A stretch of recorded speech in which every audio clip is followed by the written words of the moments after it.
በስመ አብ ወወልድ ወመንፈስ ቅዱስ አሃዱ አምላክ አሜን።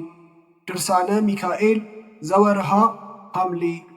በባሕርይ በሕልውና በአገዛዝ በሥልጣን አንድ አምላክ ብለን በአብና በወልድ በመንፈስ ቅዱስ ስም አምነን የከበረ ሊቀ መላእክት ቅዱስ ሚካኤል ረድኤትና በረከት ለዘላለሙ ከእኛ ጋር ይሁንና በወርሃ ሐምሌ 12 ቀን የሚጸለይ ድርሳን ይህ ነው።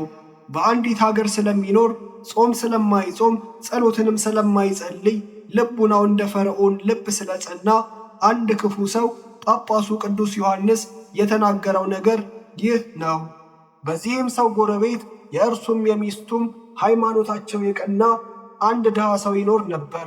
ሁል ጊዜ ሊቀ መላእክት ቅዱስ ሚካኤልን እያገለገሉና ያገኙትንም ለነዳያን ለችግረኞች እየመጸወቱ በዓሉን በማክበር ይተጉ ነበር። በጎረቤታቸው የሚኖር ባለጸጋ ስለ እነዚህ ሰዎች በልቡ ለራሳቸው የሚበሉት የሚጠጡት የላቸውም፣ ነገር ግን ከየት እያመጡ ይመጸውታሉ በማለት ልቡ ታወከበት።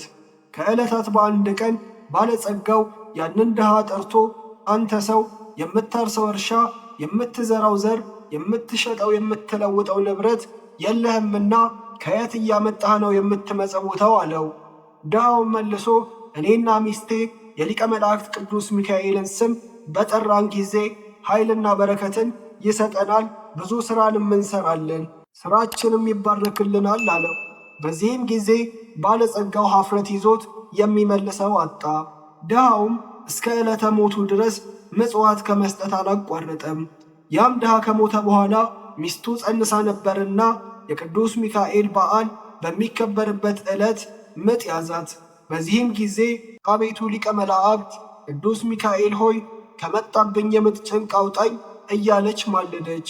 እግዚአብሔርም ፈጥኖ ልመናዋን ሰማት። በዚያኑ ጊዜ ቅዱስ ሚካኤልና ቅዱስ ገብርኤል ከሰማይ ወርደው እየተራዷት መልኩ ያማረ ወንድ ልጅ ወለደች። ቅዱስ ሚካኤልም ቅዱስ ገብርኤልን ሕፃኑን ባርከው አለው። ቅዱስ ገብርኤልም ልዑል እግዚአብሔር ይባርከው፣ የዚህን እቡይ ባለጸጋ ቤቱን ገንዘቡንም ሁሉ ይስጠው ብሎ ባረከው። የእግዚአብሔር መልእክተኞች ቅዱስ ሚካኤልና ቅዱስ ገብርኤል ወደ ሰማይ አረጉ። ያም ክፉ ባለጸጋ ሰው ግን በቤቱ ደርብ ተቀምጦ እግዚአብሔር ጆሮውን ከፍቶለት ቅዱስ ሚካኤልና ቅዱስ ገብርኤል የሚናገሩትን ሰምቶ ይህ ሕፃን ገንዘቤን በምን ይወርሳል እያለ በልቡ ሲያወጣ ሲያወርድ ቆየ። ነገር ግን 40 ቀን ከሞላት በኋላ ይጠሯት ዘንድ ወደ እርሷ መልእክተኞችን ልኮባት በመጣች ጊዜ ሲሸነግላት፣ ሴትየዋ ሆይ ከአንዲት ሴት ልጅ በስተቀር ልጅ እንደሌለኝ ታውቂያለሽ። አሁንም ይህን ልጅሽን ሰጠሽኝ እንደ ልጅ አድርጌ ላሳድገው፣ አድጎ በጎለመሰም ጊዜ ልጄን ሚስት ተሆነው ዘንድ እሰጠዋለሁ አላት። እርሷም ተደስታ ወስዳ አሳድገው እግዚአብሔር በእርሱ ላይ የወደደውን ያድርግ ብላ ሰጠችው። ያ ሕፃን ከዚያ ባለጸጋ ጋር ለ3 ወር ያህል አብሮ ተቀመጠ። ከዚህም በኋላ ያ ባለጸጋ በዚያ ሕፃን ላይ ተንኮል ያስብበት ጀመር። የሚያጠፋበትን መንገድ ፈልጎ ውስደት በሚባል በታላቅ ስልቻ ውስጥ ከቶ አፉንም አስሮ ብላቴናውን ወደ ባሕር ይጥሉት ዘንድ አዘዛቸው። ወስደው ከባሕር ጣሉት። ሊቀ መላእክት ቅዱስ ሚካኤል ግን ወደ ብላቴናው ወርዶ ከባሕር ወደብ አደረሰው። ከዚህ ሁሉ ነገር በኋላ በጎቹን ውሃ ያጠጣ ዘንድ አንድ በግ ጠባቂ ወደ ባሕሩ መጥቶ ሳለ ያንን ውስደት የተባለ ታላቅ ስልቻን አገኘ። በፈታው ጊዜም ያንን ሕፃን አገኘ።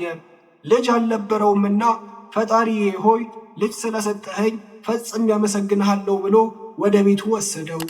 በቅድስት ሥላሴ ስምም አስጠምቆ ስሙን ተላሶን ብሎ ሰየመው። ተላሶን ማለትም በግዕዝ ቋንቋ ባሕርይ ትርጓሜውም ዕንቁ ማለት ነው። ልጁንም በቤቱና በንብረቱ ሁሉ ላይ አሰለጠነው። ብላቴናውም 20 ዓመት በሆነው ጊዜ በዚያ ባለጸጋ ከባድ ችግር ደርሶበት ተላሶን ወደ አለበት አገር ሄደ። የተላሶንን አባት በግ ጠባቂውን ከመንገድ አግኝቶት ወንድሜ ሆይ የመሸብኝ እንግዳ ነኝና ትተኸኝ አትሂድ፣ በዛሬው ሌሊት ከቤትህ አሳድረኝ ብሎ ስለለመነው እሺ እንዳልክደር እንግዳ ነህና አለው።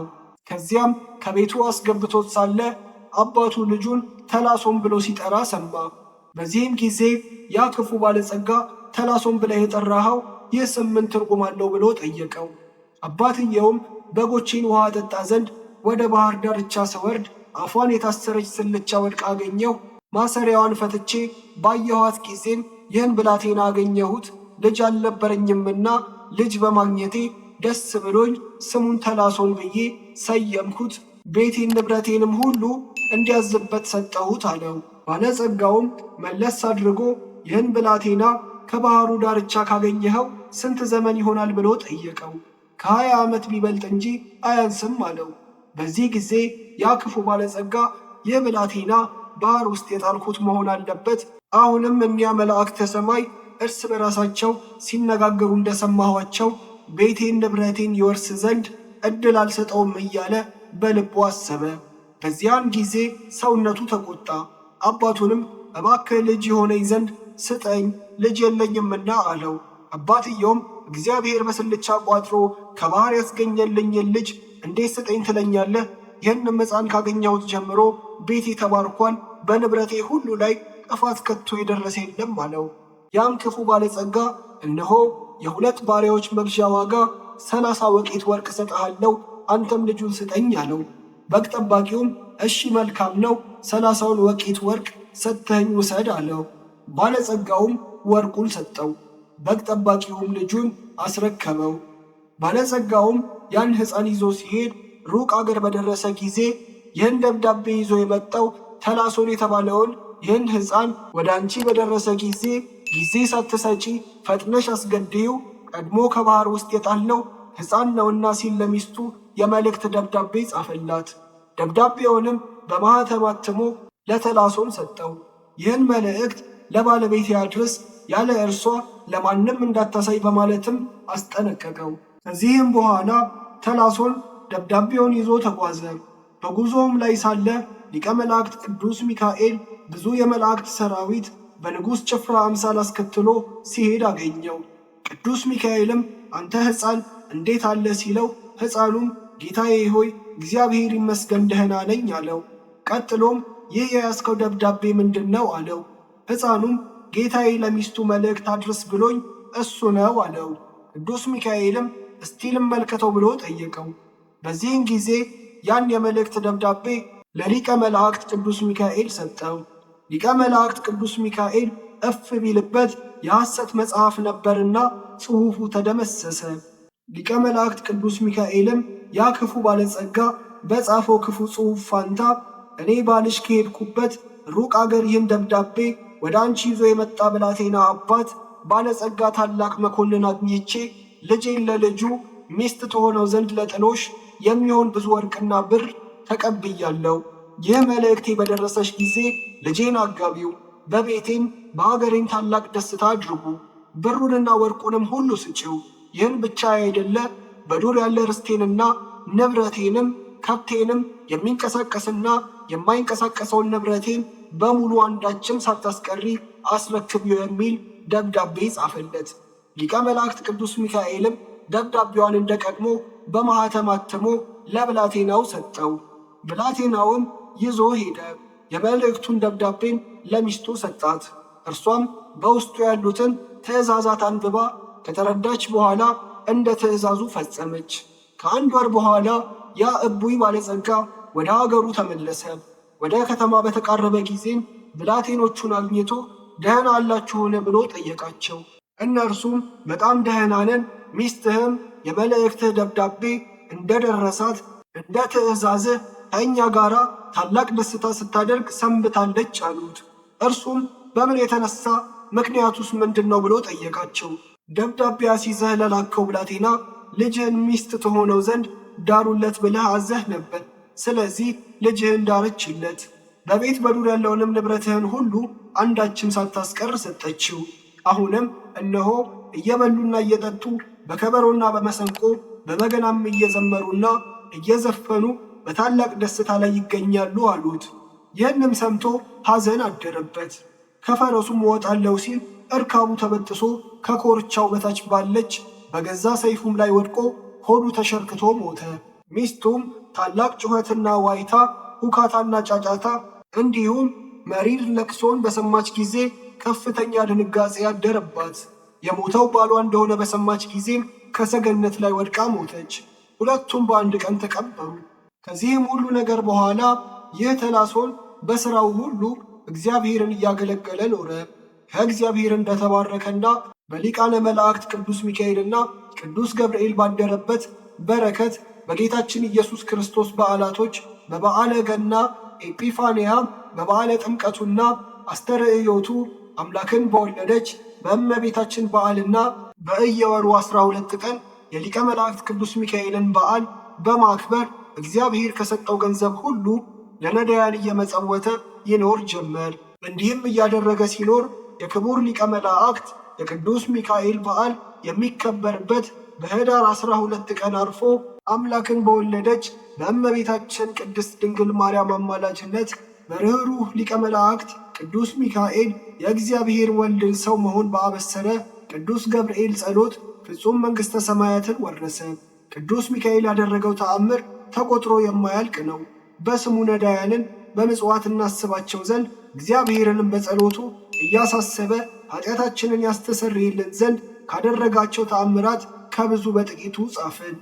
እነሆ እኔ በኢትዮጵያ ጳጳስነት የተሾምኩ ዮሐንስ እግዚአብሔር የሰጠኝ፣ እናንተም ልጆቼ ሆይ ሰውን ወዳጅ በሆነ እግዚአብሔር ዘንድ ይቅርታን ባለሟልነትን እናገኝ ዘንድ ተግታችሁ ጸልዩ።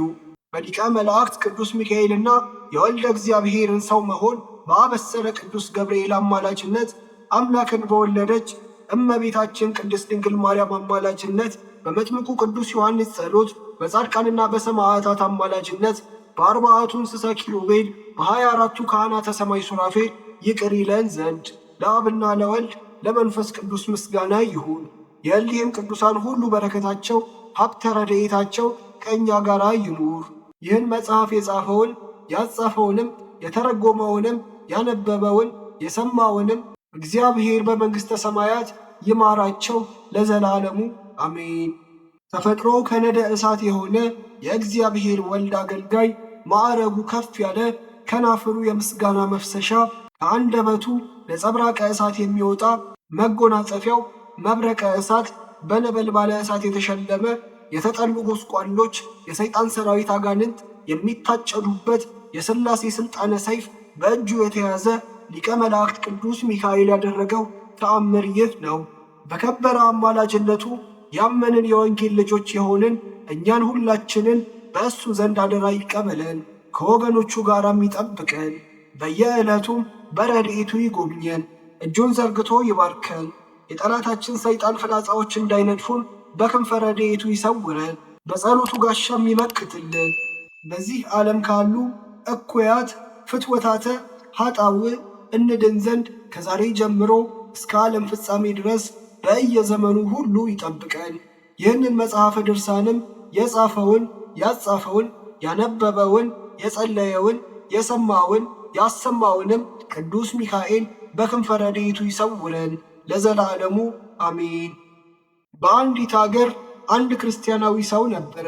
ከዕለታትም አንድ ቀን የቅዱስ ሚካኤል በዓል በሚከበርበት ዕለት እንዲህ ተደረገ። በቁርባን ጊዜ ኤጲስቆጶሱ ከቀሳውስትና ከዲያቆናት ጋር በቤተ ክርስቲያን ውስጥ ሥርዓተ ቅዳሴውን በሚያከናውንበት ጊዜ ከክርስቲያን ወገን የሆኑ ጥቂቶች ሰዎች ሥጋውን ደሙን ለመቀበል ሕጉና ሥርዓቱ በሚያዘው መሠረት ቆመው ሳለ የእግዚአብሔር ወልድን የጌትነቱን ነገር የሚናገር ቃለ ወንጌል የሚነበብበት ሰዓት ደረሰ። በዚያን ጊዜ ርኩስ መንፈስ ያደረበት ለብዙ ዘመን በእኩያን አጋንንት ልዩ ልዩ ስቃይ ሲሰቃይ የኖረ አንድ ሰው መጥቶ ከቤተ ክርስቲያን ገባ። ሕዝቡም እያዩት በታላቅ ቃል አሰምቶ እነሆ ከማደሪያዬ አውጥተህ አባረርከኝ፣ እስካሁን ድረስ ከባልንጀሮቼ ጋር የማድርበትና የምጠጋበት አጥቼ በመቅበዝበዝ እገኛለሁ። ሊቀ መላእክት ቅዱስ ሚካኤል ሆይ ከሥልጣን ስር ወዴት እሄዳለሁ? ከፊትህስ ወዴት እሸሸጋለሁ? ከእጅህም ልናመልጥ አይቻለንም። ከሰማይ በታች ከምድር በላይ ካሉ ቦታዎች በአራቱ ማዕዘን አውጥተህ ሰደድኸን። ስምህ በተጠራበት ቤተ ክርስቲያንህ በታነጸበት ቦታ ሁሉ መግቢያ አሳጣኸን እያለ የቤተ ክርስቲያን ምዕመናን በተሰበሰቡበት ያ መንፈስ ርኩስ በታላቅ ቃል ይጮህ ነበር። ያን ጊዜም ሊቀ መላእክት ቅዱስ ሚካኤል ከሰማይ ወረደ። ብርሃንን ለብሶ መብረቀ ስብሐት ተጎናጽፎ ትምህርተ መስቀል ያለበት የወርቅ ዘንግም በእጁ ይዞ ተገለጸ። በዚህን ጊዜ በዚያ ሰው ላይ አድሮ የነበረውን መንፈስ ርኩስ ያዘው። በቤተ ክርስቲያኑ ውስጥ በሚገኝ በመሠዊያው አጠገብ በታቦቱ በስተግራ በኩል ሰቅሎ በያዘው በትረ መስቀል መታው። ሰይጣኑን በታላቅ ቃል ወዮልኝ፣ በእጅህ ለተያዝኩ ለእኔ ወዮታ አለብኝ፣ ከእጅህስ በምን አመልጣለሁ? ሊቀ መላእክት ቅዱስ ሚካኤል ሆይ ደፍሬ ወደ ቤተ ክርስቲያንህ በመግባቴ ታላቅ በደል ሰርቻለሁ። ነገር ግን ትተወኝ ይቅርም ትለኝ ዘንድ ይህን ታላቅ ሥልጣንና ክብር በሰጠህ በእግዚአብሔር አማጽንሃለሁ። እነሆ ከእንግዲህ ወዲህ ወደ ቤተ ክርስቲያንህ እንዳልገባ ስምህ በሚጠራበት ቦታ መታሰቢያህም በሚደረግበት ቦታ ሁሉ እንዲሁም በጸሎትህ በሚተማመኑ ሁሉ አጠገብ እንዳልደርስ እምልልሃለሁ እያለ ጮኸ። ይህንን ተናግሮ ሕዝቡ ሁሉ እያዩት በታላቅ አፍረትና ፍርሃት ከቤተ ክርስቲያን ወጥቶ ሄደ። ከዚህ በኋላ ያ ሰው ከበሽታው ዳነ። እግዚአብሔርንና ሊቀ መላእክት ቅዱስ ሚካኤልን በማመስገን በሊቀ መላእክት ቅዱስ ሚካኤል አማላጅነትም በመታመን ሞቶ መንግሥተ ሰማያትን እስኪወርስ ድረስ የይቅርታና የቸርነት መልእክተኛ በሆነ ሊቀ መላእክት ቅዱስ ሚካኤል ቤተ ክርስቲያን በቅንነትና በትጋት ሲያገለግል ኖረ። እኛንም በአማላጅነቱ የተማመንን ሁላችንንም ከሰይጣንና ከሰራዊቱ አጋንንት ያድነን። ሕይወትን በሚያሰጥ ምስጋናው ከደዌ ሥጋ ከደዌ ነፍስ በቸርነቱ ይፈውሰን። መብረቀ ስብሐት ከተጎናጸፉ አርእስተ እሳት ባልደረቦቹ ኪሩቤል ጋር ሆኖ አብዝቶ ይለምንልን። መጀመሪያ ከሌለው አኗኗሩን ከማይመረመር ዙፋኑን በአርያም የዘረጋ በእግዚአብሔር ዘንድ ጥቅሙ የበዛም ነጠብጣበ ምሕረቱን በእኛ ላይ ያርከፍክፍ፣ ቸርነቱንም አያርቅብን። ይልቁንም ተአምሩን ለሚያነብ ለሚጸልይ፣ ለሚሰማም ለሚያሰማ አማላጅነቱ ረዳት ይሁነው፣ በክንፎቹም ጥላ ስር ይሰውረው ለዘላለሙ አሜን። በአብና በወልድ በመንፈስ ቅዱስ ስም አንድ አምላክ ብለን አምነን በወርሃ ሐምሌ 12 ቀን የቅዱስ ሚካኤል የመታሰቢያው በዓል ዕለት የሚጸለየውን ድርሳንን እናገራለን። በዚህም ቀን እግዚአብሔር ወደ ፋርስ ንጉሥ ሰናክሬም ከተማ ልኮት ስለነበር ኢየሩሳሌምን ሰናክሬም ንጉሠ ፋርስ በከበባት ጊዜ ከሰራዊቱ መሃል 8500 ሰው ፈጀበት። ሰናክሬምም በንጉሡ በሕዝቅያስና በአምላኩ በእግዚአብሔር ላይ ዛሬ ከእጄ ማን ነው የሚያድናችሁ በማለት የስድብና የዘለፋ ደብዳቤ ላከ። የይሁዳ ንጉሥ ሕዝቅያስም በእርሱና በፈጣሪው በእግዚአብሔር ላይ የተሰነዘረውን ይህን የትዕቢት አነጋገር በሰማ ጊዜ እጅግ አዘነ። ከሐዘኑም የተነሳ ማቅ ለበሰ። ሕዝቡንና ሀገሩ ኢየሩሳሌምን ያድን ዘንድ ወደ ቤተ እግዚአብሔር ገብቶ ይለምን ጀመር። እግዚአብሔርም ልመናውና ጸሎቱን ተቀብሎ ሊቀ መላእክት ቅዱስ ሚካኤልን ወደ ፋርስ ንጉሥ ሰናክሬም ከተማ ላከው። በዚያም ኢየሩሳሌምንና የይሁዳን ሰዎች ሁሉ አዳናቸው። ስለዚህ የቤተ ክርስቲያን ሊቃውንት እንደ ዛሬው ሁሉ የሊቀ መላእክት ቅዱስ ሚካኤልን በዓል በየወሩ እንድናከብር አዘውናል። የሊቀ መላእክት ቅዱስ ሚካኤልን አማላጅነቱ ሁልጊዜ ከእኛ አይለየን እስከ ዘላለሙ አሜን።